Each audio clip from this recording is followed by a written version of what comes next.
familia, tengan todos de verdad muy buenos días hoy en este primer servicio de este nuevo año. Esperemos que todos estemos dispuestos a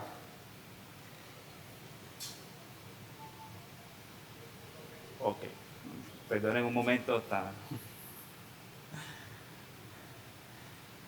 listo. Ahora sí. Ok, dice que Cristian que ahora sí. Bueno, así. Bueno, quisiera preguntarles a todos cómo pasaron el fin de año, pero esperemos el espacio del receso y el final. Pero en el día de hoy vamos a continuar con nuestra escuela acerca del principio regulador de la adoración. Ya estamos entrando en el tema de los elementos. El último domingo que estuvimos aquí, estuvimos viendo, a ver, ¿qué elemento vimos el último domingo del año? La predicación de la palabra. Bueno, en el día de hoy vamos a ver el dar ofrendas.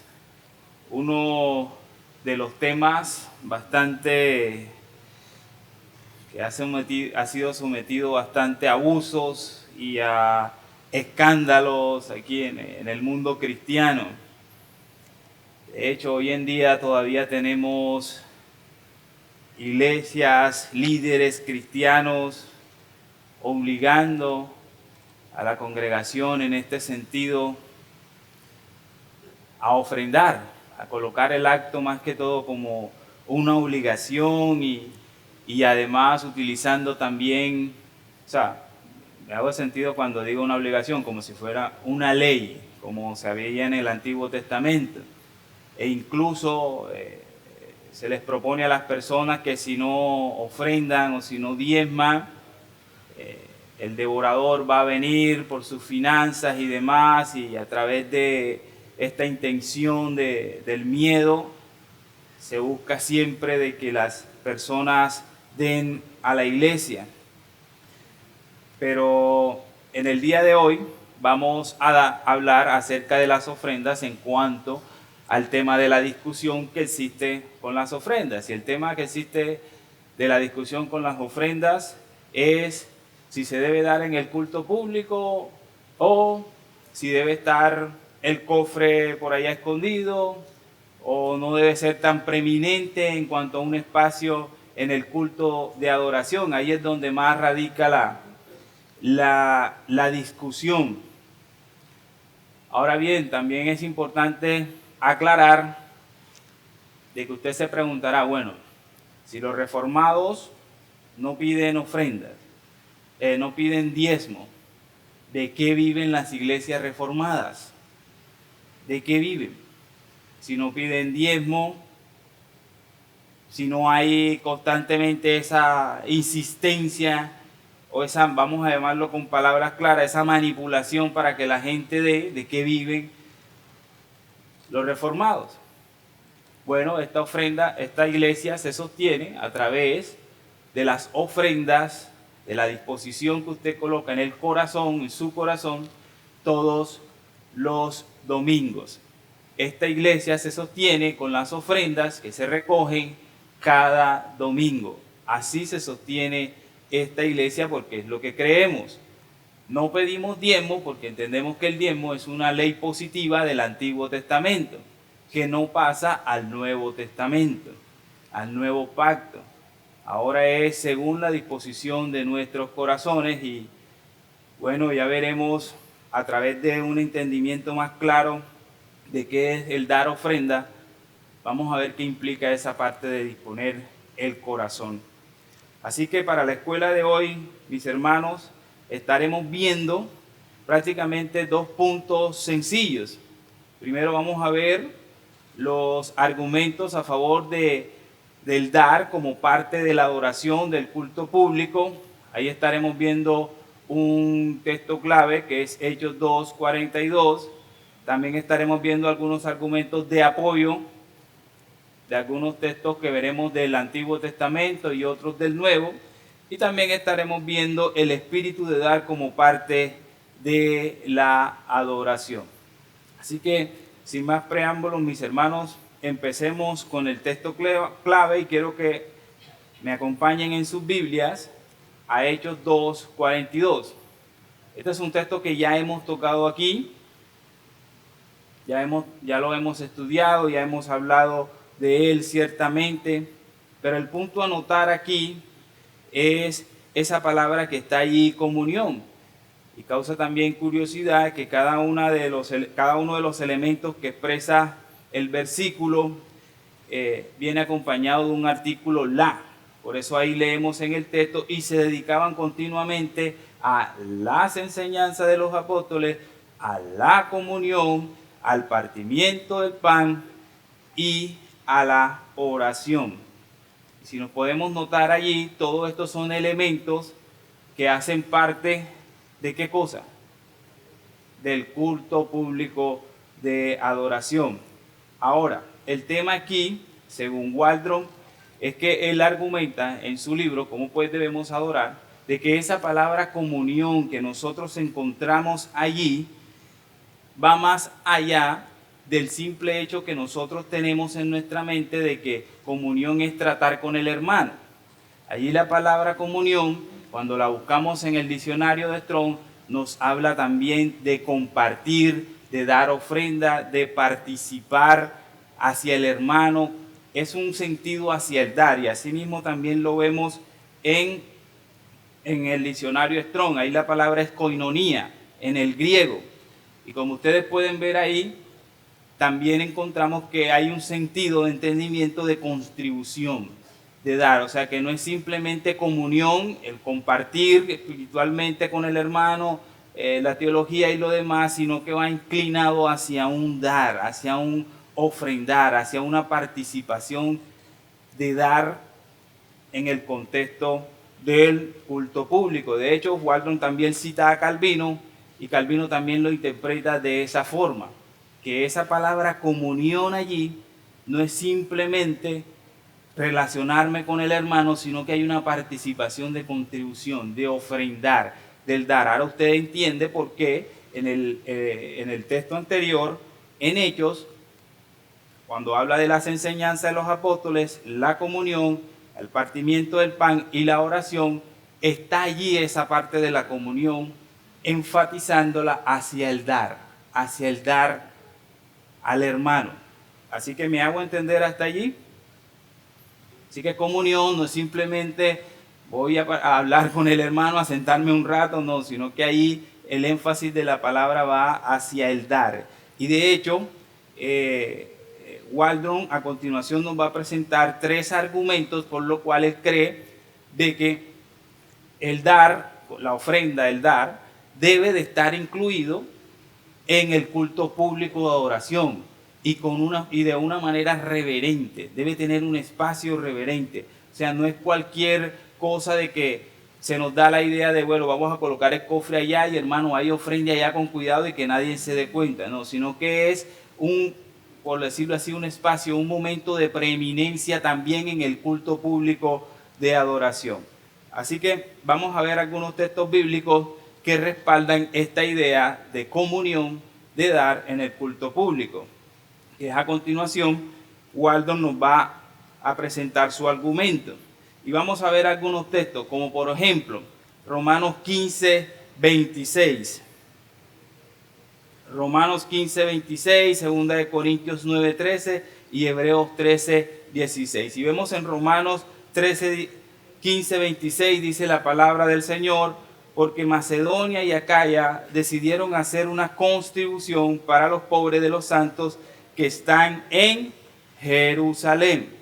Y este versículo aquí nos está ilustrando una acción tangible de ayuda, mostrando con las iglesias de Macedonia y Acaya, que tomaron esa iniciativa de contribuir financieramente para apoyar a los pobres en Jerusalén. Así que esta es una referencia que subraya la naturaleza práctica y material también de la comunión, o sea, el dar. Entonces seguimos con otro versículo. Ahí les he resaltado, si lo pueden ver, les he resaltado la palabra contribución, que es la misma en el griego, que se traduce como koinonía. También tenemos 2 Corintios 9:13. Dice, por la prueba dada por esta administración, glorificarán a Dios por vuestra obediencia a vuestra confesión del Evangelio de Cristo y por la libertad de vuestra contribución para ellos y para todos. Y aquí vemos cómo este texto se asocia, la comunión se asocia con la glorificación a Dios, donde ahí vemos una contribución generosa que sirve para la manifestación o que se muestra como manifestación de obediencia y de confesión de fe del Evangelio de Cristo. Otro texto, Hebreos 13:16. Y aquí vemos que este pasaje enfatiza el compartir, que ese compartir es un acto que agrada a Dios. Es un acto que agrada a Dios. Y lo está equiparando el compartir como el hacer el bien. Por eso leemos, no se olviden de hacer el bien y de compartir los que tienen, porque tales sacrificios agradan ¿a quién? Agradan a Dios. Otro texto más, Romanos 12:13. Vemos una vez más, todas las palabras que les he subrayado en negrita traducen en el griego la palabra koinonía, que es la misma que tenemos en Hechos capítulo 2, que empezamos en la exposición.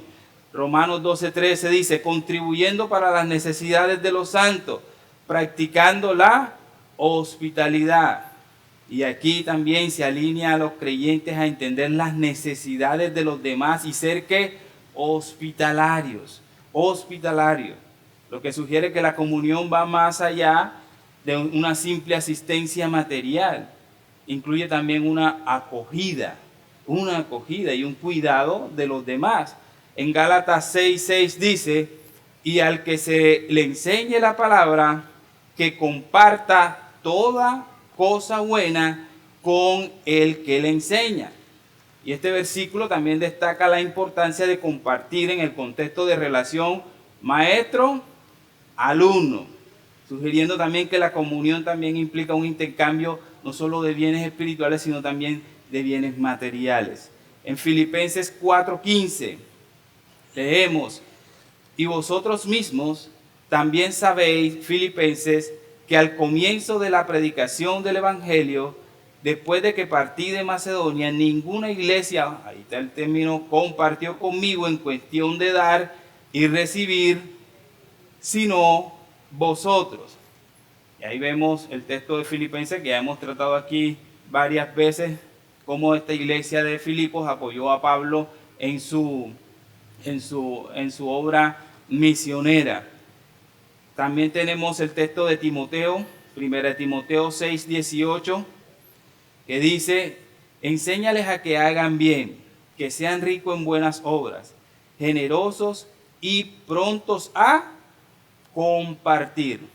Y finalmente vemos que en este versículo se le aconseja a los creyentes ricos en buenas obras a ser generosos y dispuestos a compartir, lo que implica que la comunión es una cualidad que se debe cultivar activamente en la vida cristiana. Así que en resumen, hasta aquí hemos visto que esa palabra comunión, vista desde una perspectiva bíblica, está revelando un concepto que no es simplemente relacionarnos con los hermanos, sino que es algo más integral dentro de la vida cristiana.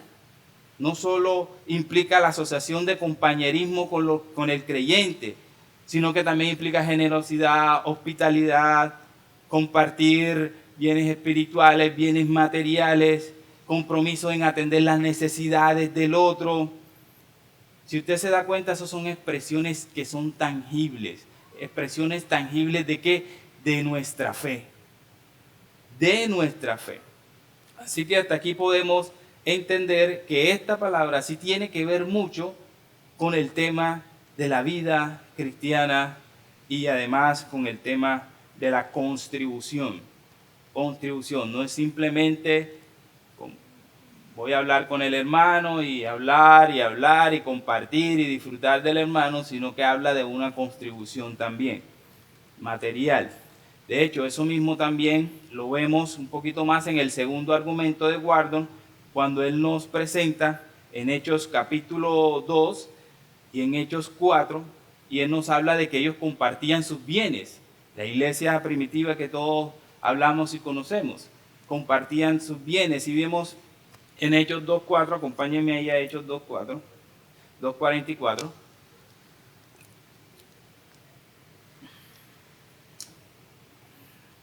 Dice, todos los que habían creído estaban juntos y tenían ¿qué cosa? Todas las cosas en común. Esa palabra también traduce ahí en el griego como koinonía.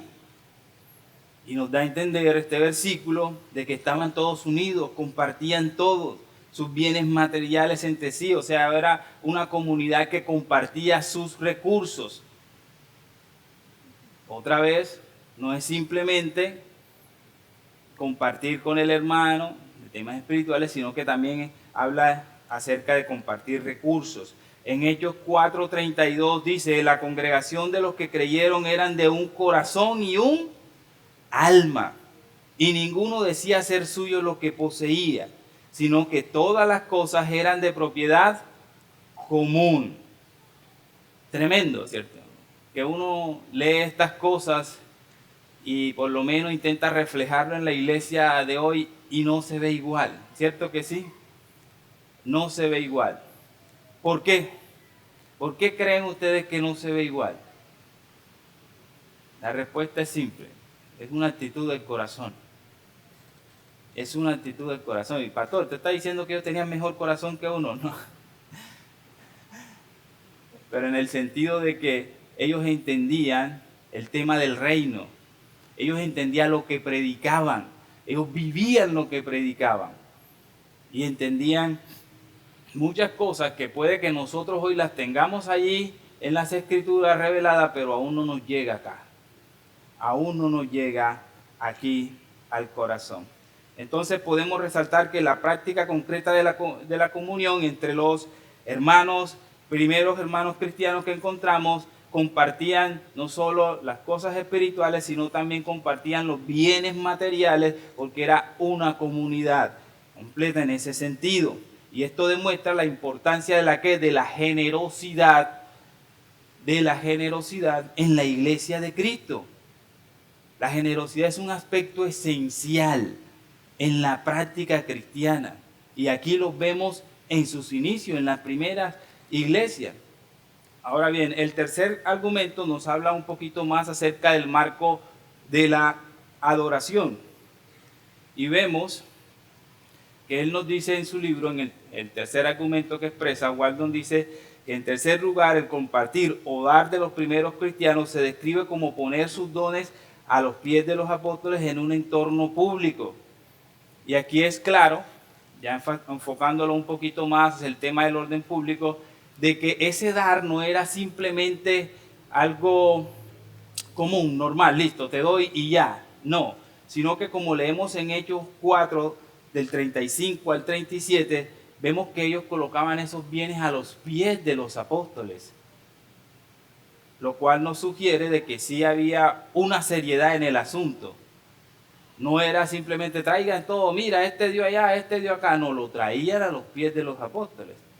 Y eso nos puede dar una idea de que sí había un sentido formal en cuanto a las ofrendas. Y podemos resaltar tres cosas aquí sencillas, la práctica de los cristianos. Vemos cómo el texto comienza destacando que los primeros cristianos tenían la costumbre de compartir o de dar. Y esta práctica no era una práctica simplemente informal, sino que era una práctica formal porque ellos la llevaban lo que tenían a los pies de los apóstoles. Y vemos que ese acto de dar y llevar la ofrenda a los pies de los apóstoles, eso nos indica claramente que esta prácticamente no era una donación casual. Había una formalidad allí. Había una formalidad. Y por último, debemos entender también que el texto sugiere que ese acto de dar era algo que estaba intrínsecamente relacionado con la adoración pública, con el entendimiento que ellos tenían del dar. No era simplemente dar por dar, era dar con un sentido. y en una formalidad. Recuerden, estos cristianos vienen de un principio, vienen de una ley. ¿Cuál era esa ley que ellos venían con respecto al dar? El diezmo. El diezmo. ¿Y ellos cómo daban el diezmo? ¿Lo daban así? No, había una formalidad, y para eso vamos a ver unos textos del Antiguo Testamento para todavía tener más argumentos en cuanto al dar para el tema de la adoración. La ofrenda y los diezmos era una parte de la adoración formal. El primer caso que tenemos en las Escrituras de Caín y Abel. ¿Sí recuerdan todos ese pasaje? Aquí enmarcamos la primera instancia registrada de ofrenda a Dios en la Biblia. Las ofrendas de Caín y Abel son presentados como un acto de ¿qué? De adoración al Señor. Así que este relato nos establece un precedente de que las ofrendas no son meramente transacciones o rituales, sino son expresiones de fe, Por eso usted ve en el texto, en el libro a los Hebreos, que el autor de Hebreos dice, por la fe, Abel ofreció mejor sacrificio que Caín. Es un tema de fe. Lo mismo con Abraham en Génesis 14 del 19 al 22, con el caso de Melquisedec. Él va y le da los diezmos a Melquisedec. ¿Por qué? Porque se siente agradecido por la que Dios le dio la victoria, ¿cierto que sí? Entonces vemos que aquí las ofrendas, ellos entendían el diezmo también como una gratitud por las bendiciones recibidas. Otro texto más, en Génesis 28, permítame un momento, en Génesis 28, del 18 al 22, el caso de Jacob. ¿Se acuerdan el caso de Jacob? Que todo el mundo dice, caramba, ese Jacob sí, tremendo ese Jacob. Pero vemos cómo él nos presenta el relato y le dice, Señor, te voy a diezmar según tú guardas mi camino. Y esto demuestra que las ofrendas también pueden ser o están ligadas, como los veían ellos en el Antiguo Testamento, a votos personales. A votos personales. ¿Por qué? Porque hay un reconocimiento de la providencia del Señor divina allí. También tenemos el texto de Números 18, del 21 al 32. Y ahí se nos presenta el diezmo de diezmos como ofrendas para el Señor. Hay muchas iglesias que toman este texto y lo pasan al Nuevo Testamento, y ahora el diezmo de diezmos es para el pastor general de toda la iglesia. Es para el Señor el diezmo de diezmos. Pero sí ven y entienden que es un acto de adoración. Ellos lo entendían así, como un acto de adoración. Así que esto también nos ayuda a entender que la práctica del dar en el Antiguo Testamento incluso estaba integrado en la estructura misma de la sociedad y de la religión judía. ¿Por qué? Porque esto les servía como recordatorios a ellos constantes de que tenían una relación con Dios y de que no eran un pueblo cualquiera. Había una relación con Dios. Tenemos textos también como Deuteronomio 12 del 1 al 19, Deuteronomio 26 al 6 y Nehemías 12 del 14, de Nehemías 12 del 42 al 47. Y ahí vemos, ven, en ese texto de Nehemías podemos observar claramente, si lo anotan ahí, lo buscan en sus casas, que el dar también reflejaba gratitud y alegría. Todos estos aspectos ellos los tenían en cuenta. Ahora, para el Nuevo Testamento, podemos observar que realzan dos aspectos importantes. Ahora había un día en el cual hay que dar, en el cual la iglesia puede recoger las ofrendas. No se puede todos los días. No es que tengo una célula, tengo un grupo aquí de estudio bíblico, vamos a recoger las ofrendas aquí. Esas son ideas humanas. Siempre vamos a encontrar que la ofrenda en el Nuevo Testamento implican dos aspectos. Siempre se ven relacionadas con el primer día de la semana y además se presentan como un sacrificio espiritual. Siempre, siempre lo vamos a entender así. De hecho, primeramente, como primer día de la semana, el texto que leemos aquí siempre para las ofrendas en 1 Corintios 16 del 1 al 2. Si recuerdan el texto, dice: ahora bien, en cuanto a las ofrendas para los santos, haced vosotros también como ordené o como instruí a las iglesias de Galacia. Bueno, Pablo, ¿y qué hacían esas iglesias de Galacia que los corintios también debían hacer? Que el primer día de la semana, ¿cuál es el primer día de la semana para nosotros los creyentes en el día de hoy? El domingo. ¿Por qué? Es el día del Señor. Es el día del Señor. Es el día en que la iglesia se reúne y mantiene un diálogo con el Señor. Un diálogo con el Señor. Y Él dice que el primer día de la semana cada uno de vosotros aparte y guarde según haya que prosperado, para que cuando yo vaya no se recojan entonces ofrenda. Entonces, ¿cuál era la idea de ahí? Miren, yo voy para allá a recoger una ofrenda para los hermanos de Jerusalén. Ustedes apártenla. ¿Cuándo? El primer día de la semana. ¿Por qué? Porque es el día que ustedes se reúnen, es el día del Señor. Cada vez que usted ve ahí el primer día de la semana, se va a dar cuenta que es como la iglesia del Nuevo Testamento entendía su día de reposo. El primer día de la semana. Y además entiendan que ya está en un nuevo pacto. En el antiguo pacto, el día de reposo, ¿cuál era? El sábado, el sabbat. Ahora en el nuevo pacto es el primer día de la semana. Entonces aquí podemos dar claramente que esa recogida de las ofrendas el primer día de la semana era porque este elemento de las ofrendas pertenecía al culto público de adoración. Ahora, hay un punto crucial aquí y un aspecto importante también para las iglesias en el nuevo pacto. Y es que el dar se veía como un sacrificio espiritual. Como un sacrificio espiritual. Y esto implica que lejos de ser una actividad meramente material o mundana, el dar ofrenda es una adoración que tiene un valor espiritual profundo. Y esta idea supone la relación de las ofrendas, de que hay algo en el interior del creyente que debe de salir a reducir y reflejarse en cuanto a lo que él ofrenda. ¿Por qué? Porque se supone que el creyente tiene una relación con Dios. Así que las ofrendas son producto de esa relación con Dios.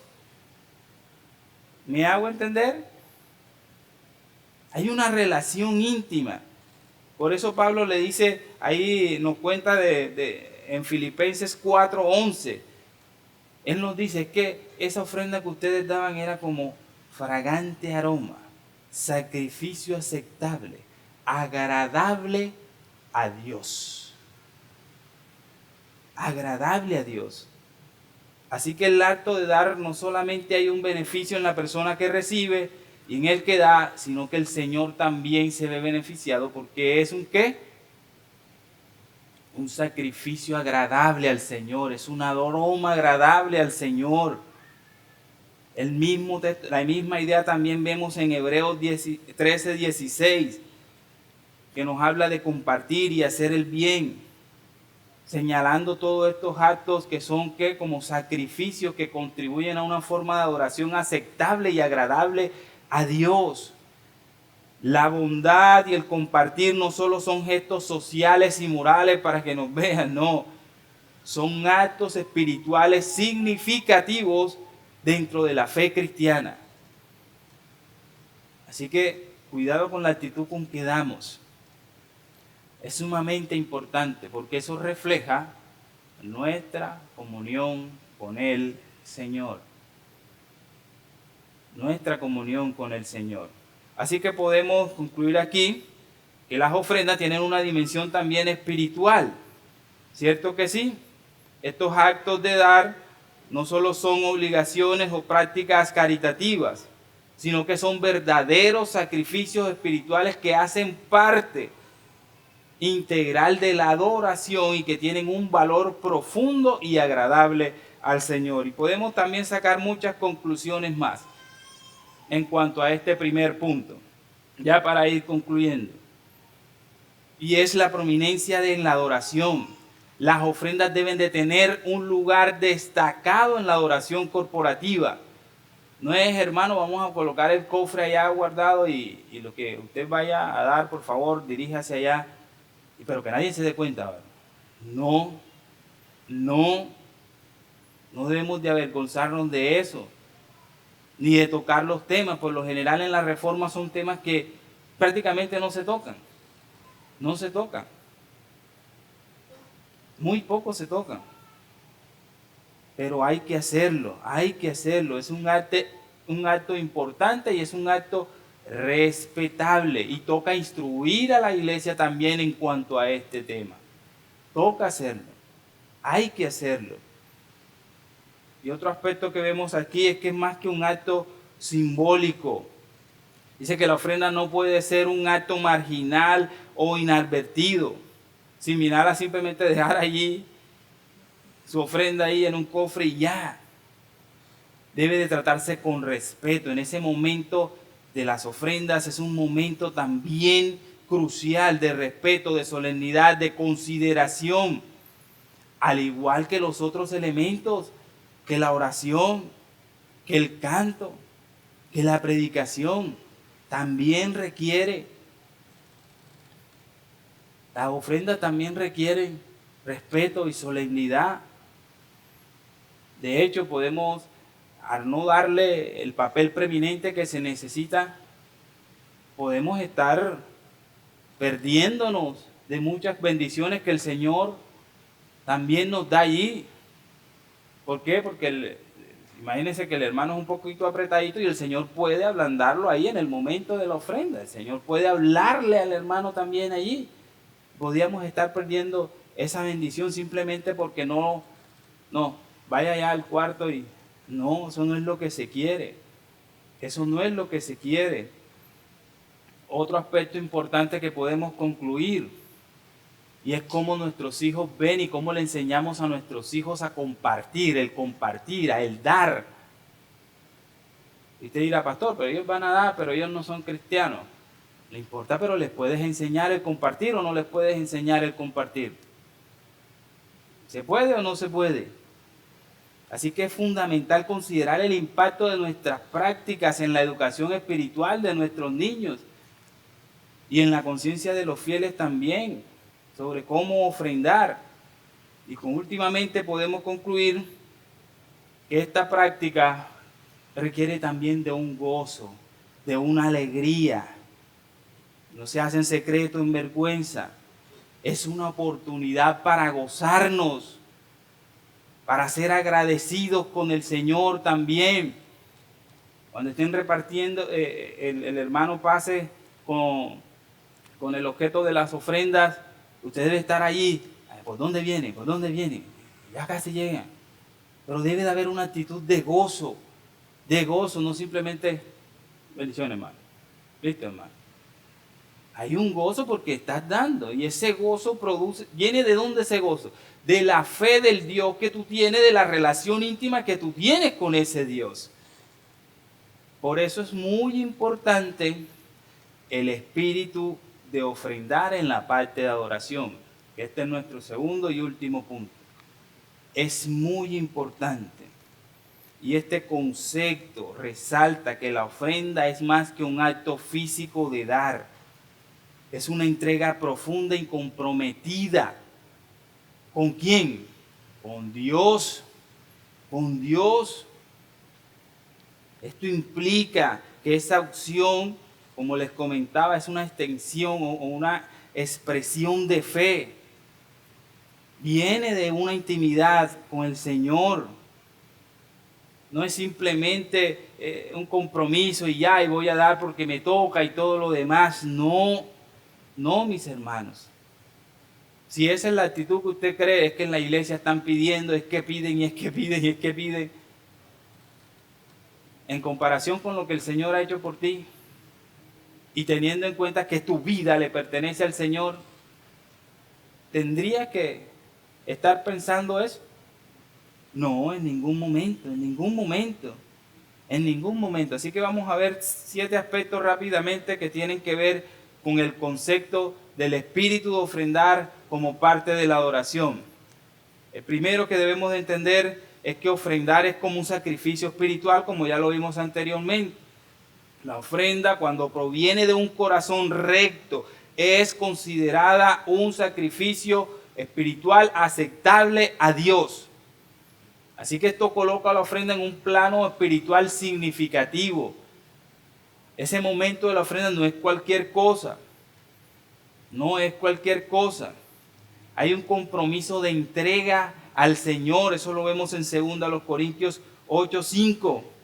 Y ahí Pablo le habla a los corintios acerca de los macedonios, de cómo ellos, teniendo una profunda pobreza, dieron. Y recalca el hecho cuando les dice, pero primero se dieron a sí mismo al Señor. Primero se dieron al Señor y después nos dieron a nosotros. También esto implica una fe salvadora al ofrendar, así que la naturaleza de la fe salvadora se describe como una entrega completa a Dios a través de Jesucristo para salvación. O sea, es reconocer que Cristo es quien te suple. Y para reconocer que Cristo es quien te suple y tiene soberanía, necesitas una fe salvadora. O sea, para ofrendar se necesita una convicción. ¿Cuál? De que el Señor es tu todo. Es tu todo. Y que lo que tienes es de Él. Es de Él. Es de Él. También el dar con alegría implica este espíritu de dar. No dar con tristeza, sino con alegría, con gratitud. Un cristiano que se entrega a Dios se convierte en un dador alegre. Esta es una promesa que encontramos ahí en las Escrituras. Dios ama al dador alegre. Entonces demos con alegría. Con alegría. Con alegría. Y no es cualquier cosa el dar con alegría. Es una necesidad en el acto. Es necesario.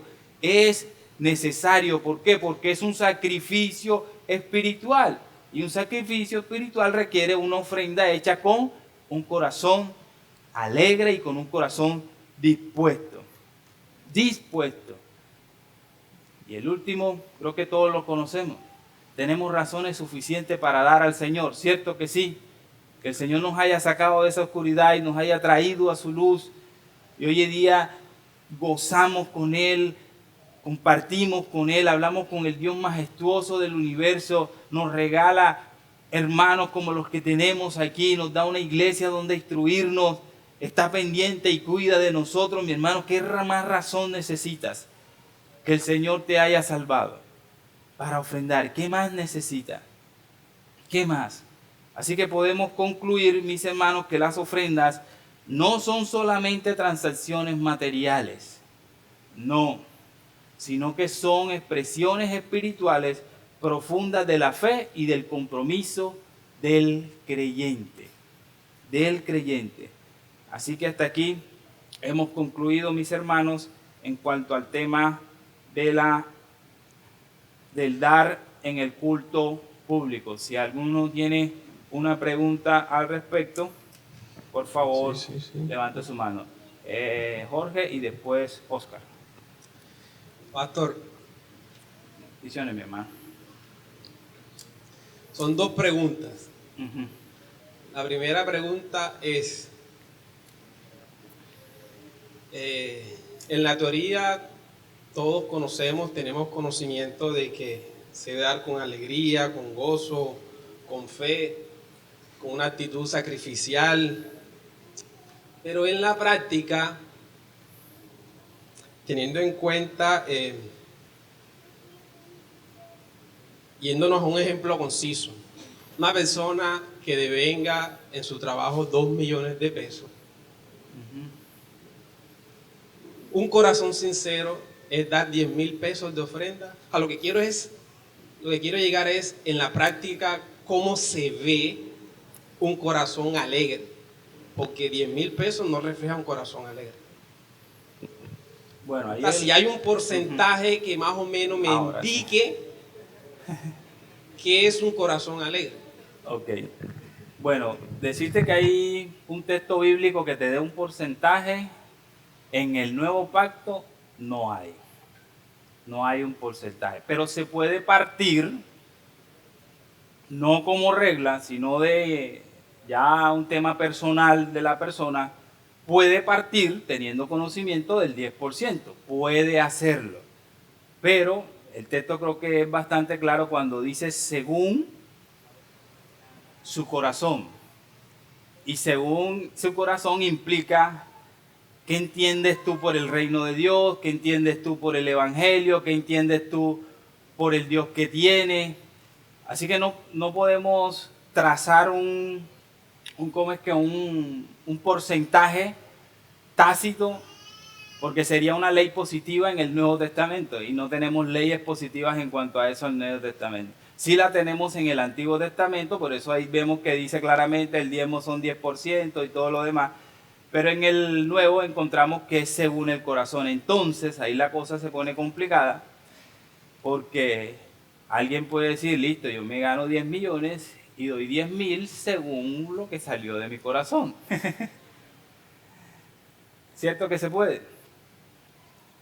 Entonces ya nosotros ahí vamos a entender de que el texto dice según seas prosperado. Se supone que si fuiste prosperado con 10 millones de pesos, debería ser proporcional en cierto sentido. ¿Me hago entender? Pero no podemos establecer un porcentaje. No podemos establecer un porcentaje porque nos metemos en un lío grande con el, con el nuevo pacto. Entonces todo eso es necesario, porque es que siempre va a recaer es en la convicción de la persona.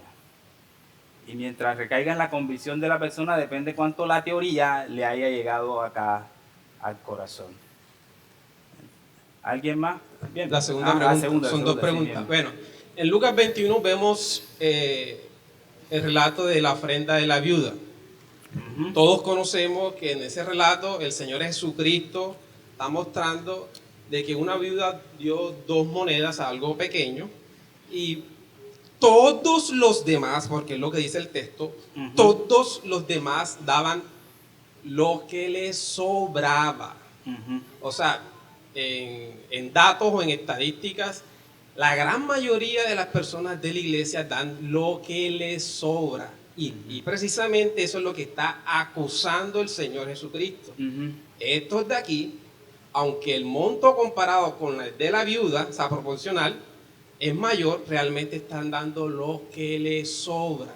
Entonces, llamado es, iglesia, no crea que usted está dando la ofrenda a la viuda. No crea que usted está dando la ofrenda a la viuda. Usted está dando la ofrenda que le sobra. ¿Qué le está sobrando? Entonces, basado con lo que hemos conocido hoy, la ofrenda va a reflejar la actitud, el agradecimiento, la acción de gracia, pero tenga en cuenta que su corazón por naturaleza va a estar inclinado a hacer las cosas contrarias a lo que el Señor ha demandado. Entonces, por eso iba mi primera pregunta, que como todos, la gran mayoría dicen, es que yo doy de mi corazón, sí, pero tu ofrenda va a reflejar si es lo que te sobra o si realmente es un sacrificio del Señor. Okay. Por eso iba mi pregunta, para que tengan una idea. Gracias, mi hermano. Bien. Gracias. Oscar, después Jorge.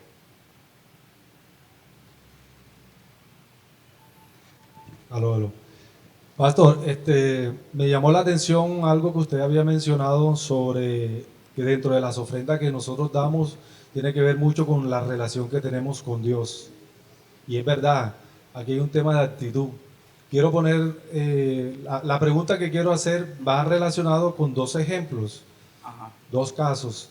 Uno es, ¿qué pasa con aquellas personas que no tienen un claro entendimiento de quién es Dios? Pero estas personas tienen un corazón dadivoso, son personas que quieren dar, pero no tienen un completo conocimiento de quién es Dios. ¿Son creyentes o no son creyentes? No son creyentes. Vamos a poner el ejemplo de que no sean creyentes, pero tienen un corazón generoso. Y en este caso, ellos no tienen un claro entendimiento de quién es Dios, simplemente dan porque quieren dar o porque les nace dar. Y el otro caso o el otro extremo, estamos hablando de creyentes que tienen un conocimiento claro de quién es Dios, tienen una buena relación con Dios en ese caso, pero son el tipo de personas o de creyentes cartera de hierro, esas personas que tienen que abrirle la cartera con patecabra y jalarle y dar el dinero como a jalones. Ujú. En este caso hay un tema, hay un caso de actitud en ambos, son casos extremos. ¿Qué pasa con estas dos tipos de personas? Creo que le- Con el tema de que había mencionado de Ajá. una buena relación con Dios. Ajá. Bueno, en el primer caso, la respuesta es sencilla. Nada de lo que proviene de fe es agradable al Señor. Así de fácil. Por muy buena intención que haya. Pero si no viene de fe, para el Señor no es agradable. Y en la segunda, tú mismo lo dijiste, es un tema de actitud del corazón.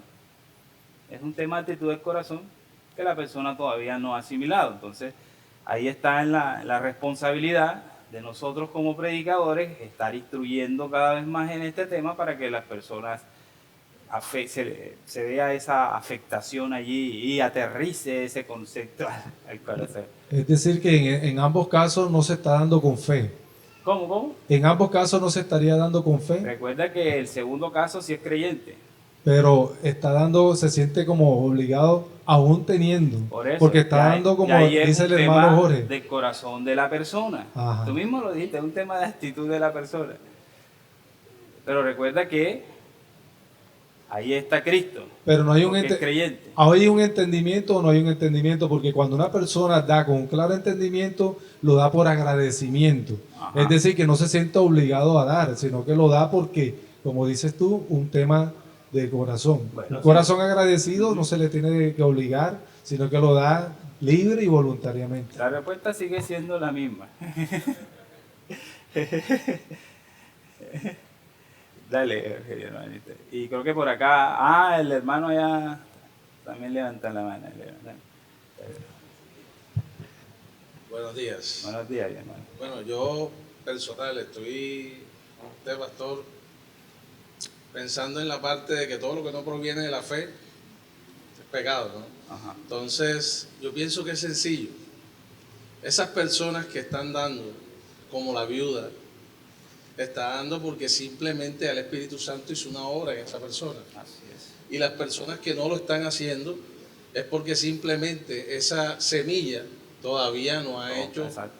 el Toca trabajo germinarla. Así correcto, es. ¿no? Y va a tener que seguirse haciendo lo que se tiene que seguir haciendo. Así es. Entonces, por ende, con mucho respeto aquí con Jorge, pues esas personas que dan, que yo entiendo, o sea, yo entiendo la parte de que mucha gente, Jesucristo los exhortó porque estaban dando lo que les sobraba. Y yo pienso que va agarrado de un contexto, y es que esas personas simplemente, el Señor les decía, ustedes dan lo que les sobra, porque es que ustedes todavía no son cristianos, ustedes todavía no son hijos de Dios. Entonces esa parte va agarrado ahí, porque un cristiano verdadero que ha creído no da lo que le sobra. Y si está practicando este ejercicio es porque simplemente Tiene luchas con tiene su lucha avaricia. con la avaricia y con la codicia y con una cantidad de cosas. El hermano estamos de tiempo bien. Buenos días. Creo que ahí también es importante la parte sistemática como damos, porque también es un compromiso con nuestra iglesia, porque nuestra iglesia se mantiene de los diezmos y las ofrendas. Entonces, así como es un compromiso, no sé a qué hora cada quien, que es un compromiso con el Señor, todos los días levantarse temprano o tener su hora de comunión con el Señor, que debe ser un deleite. Asimismo, el creyente también tiene que comprometerse con el Señor, su sacrificio espiritual, ofrendando. Y muchos, bueno, no sé cuánto tope tendrán para el Señor, pero hay que tener un tope dentro de su presupuesto para ser claro, para darle al Señor. Porque la tendencia es bajar el tope, no subir. Ojalá quizá fuéramos como la viuda, que diéramos todo y nos alimentaran los cuervos como a Elías, pero bueno, no se puede porque Dios dice que demos una porción, pero así debería de ser. Nuestra tendencia es darle más al Señor. Y aquí hago a colación a Proverbios 3:9, y precisamente el pastor hablaba de eso. Honra honra a Jehová con tus bienes, dice, y con las primicias de todos tus frutos.